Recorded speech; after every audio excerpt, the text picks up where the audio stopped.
ವಿವಿಧ ಕ್ಷೇತ್ರಗಳಲ್ಲಿ ತಮ್ಮದೇ ರೀತಿಯ ಸೇವೆ ಸಲ್ಲಿಸುತ್ತಿರುವ ಮಹನೀಯರ ಕ್ರೀಡಾಸಕ್ತಿಯನ್ನು ಪ್ರದರ್ಶಿಸುವ ಉದ್ದೇಶದಿಂದ ಸಿಎಂ ಕಪ್ 2026 ಹೆಸರಿನಲ್ಲಿ ಶಟಲ್ ಬ್ಯಾಡ್ಮಿಂಟನ್ ಪಂದ್ಯಾವಳಿಯನ್ನು ಆಯೋಜಿಸಲಾಗಿದೆ.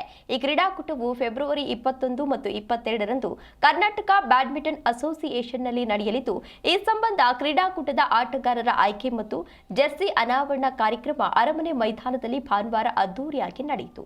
ಕಾರ್ಯಕ್ರಮದಲ್ಲಿ ಡಿಜಿ ಮತ್ತು IGP doctor MA Saleem, DGP Alok Kumar ಮತ್ತು ಬೆಂಗಳೂರು ನಗರ ಪೊಲೀಸ್ ಆಯುಕ್ತ ಸೀಮಂತ್ ಕುಮಾರ್ ಸಿಂಗ್ ಅವರು ತಂಡದ ಜೆರ್ಸಿಯನ್ನು ಬಿಡುಗಡೆ ಮಾಡಿದರು. ಇನ್ನು ರಾಜ್ಯದಲ್ಲಿಯೇ ವಿಭಿನ್ನ ಮಾದರಿಯಲ್ಲಿ ಆಯೋಜಿಸಲಾಗ್ತಾ ಇರುವಂತಹ ಈ ಕ್ರೀಡಾಕೂಟದಲ್ಲಿ ಜನಪ್ರತಿನಿಧಿಗಳು, ಐಎಎಸ್, ಐಪಿಎಸ್, ಕೆಎಎಸ್, ಪೊಲೀಸ್ ಹಾಗೂ ಸಚಿವಾಲಯದ ಅಧಿಕಾರಿಗಳು, ವೈದ್ಯರು, ಚಲನಚಿತ್ರ ನಟ ನಟಿಯರು ಮತ್ತು ಮಾಧ್ಯಮ ಕ್ಷೇತ್ರದವರು ಸ್ಪರ್ಧಿಗಳಾಗಿ ಶಟಲ್ ಕೋರ್ಟ್ನಲ್ಲಿ ಮುಖಾಮುಖಿಯಾಗಲಿದ್ದಾರೆ. ಇನ್ನು ಪಂದ್ಯಾವಳಿಯಲ್ಲಿ ಪುರುಷರು ಸಿಂಗಲ್ಸ್, ಪುರುಷರು ಡಬಲ್ಸ್, ಮಹಿಳಾ ಸಿಂಗಲ್ಸ್, ಮಹಿಳಾ ಡಬಲ್ಸ್, ಮಿಕ್ಸ್ ಡಬಲ್ಸ್ ಹಾಗೂ ಪವರ್ ಡಬಲ್ಸ್ ವಿಭಾಗಗಳಲ್ಲಿ ನಡೆಯಲಿದ್ದು, ಜೊತೆಗೆ ಗೇಮ್ ಚೇಂಜರ್ ಎಂಬ ಹೊಸ ಪರಿಕಲ್ಪನೆಯನ್ನು ಪರಿಚಯಿಸಲಾಗ್ತಾ ಇದೆ.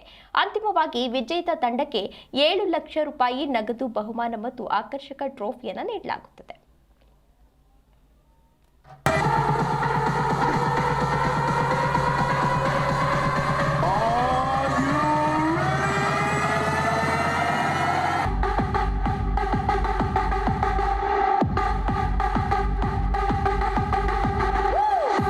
ಪರ್ಟಿಕ್ಯುಲರ್ಲಿ ಇದು ಒಂದು IPL ಮಾದರಿಯಲ್ಲಿ ಮಾಡ್ತಾ ಇರೋದು. ಐ ಥಿಂಕ್ ಒಂದು ರೀತಿಯಲ್ಲಿ ಒಂದು ಮಿಲನ ಅಂತ ಹೇಳ್ಬೋದು. ಯಾಕಂದರೆ ಜರ್ನಲಿಸ್ಟ್ ಬಳಗದವರು, ಪೊಲೀಸ್ ಅಧಿಕಾರಿಗಳು, IAS ಮತ್ತು KAS ಅಧಿಕಾರಿಗಳು ಎಲ್ಲರೂ ಸೇರಿ ಇವತ್ತು ಒಂದೇ ಪ್ಲಾಟ್ಫಾರ್ಮಲ್ಲಿ ಅವರೆಲ್ಲರೂ ಸೇರಿಸಿ ಇವತ್ತು ಈ ಒಂದು ಪಂದ್ಯಾವಳಿಗಳನ್ನು ಮಾಡ್ತಾರೆ. ಸ್ಪೋರ್ಟ್ಸ್ ಅಂದರೆ ತಮ್ಮೆಲ್ಲರೂ ಗೊತ್ತಿದೆ, ಸ್ಪೋರ್ಟ್ಸ್ಮ್ಯಾನ್ಶಿಪ್ ಭಾವನೆ ಅಂತ ನಾವು ಹೇಳ್ತೀವಿ. ಅದರಲ್ಲಿ ಬಹಳ ಮುಖ್ಯವಾಗಿ ಅದ್ರಲ್ಲಿ ಬರೋದು ಸೋಲೋದು ಗೆಲ್ಲೋದು ಅದು ಮುಖ್ಯವಾಗಿರೋದಿಲ್ಲ. ಮುಖ್ಯವಾಗಿರೋದು ಒಂದು ಪಾರ್ಟಿಸಿಪೇಷನ್. ಅದರ ಜೊತೆಗೆ ಏನು ಮೌಲ್ಯಗಳು ಕ್ರೀಡೆಗಳಿಂದ ಬರ್ತವೆ ಅಂದರೆ ತಂಡ ಭಾವನೆಗಳು ಮತ್ತು ಧೈರ್ಯ, ಮನಸ್ಫೂರ್ತಿ ಮತ್ತು ಎಲ್ಲಕ್ಕಿಂತ ಮಿಗಿಲಾಗಿ ಸೋತ ಮೇಲೆ ಮತ್ತೆ ಗೆಲ್ಲಬೇಕು ಅಂತ ಏನು ಒಂದು ದೃಢ ನಿಲುವುಗಳು ಏನಿದೆ ಅದು. ನಾನು ಅಂತ ದೊಡ್ಡ ಆಟಗಾರ ಇಲ್ಲ. ನೀವು ಮೇಲಿನ ಮೇಲಕ್ಕೆ ಭಾಳ ಅವರು ಬಂದಿದ್ರು, ನಾನು ಅವ್ರಿಗೆ ಹುಮ್ಮಸ್ ತುಂಬಲಿಕ್ಕೆ ನಾನು ಹೇಳಿದೆ, ಆಯಿತು ನಾನು ಬರ್ತೀನಿ, ಆಡ್ತೀನಿ. ನಾನು ಕೂಡ ಬಹಳ ಹಿಂದೆ ಚಿತ್ರದುರ್ಗ SP ಇದ್ದಾಗ 2000 ಇಸ್ವಿಲಿ ನಾನು ಆಡಿದ್ದೆ. ಯಾಕಂದ್ರೆ ಅಲ್ಲಿ ಟೆನ್ನಿಸ್ ನಾನು ಆಡ್ತಿರ್ಲಿಲ್ಲ.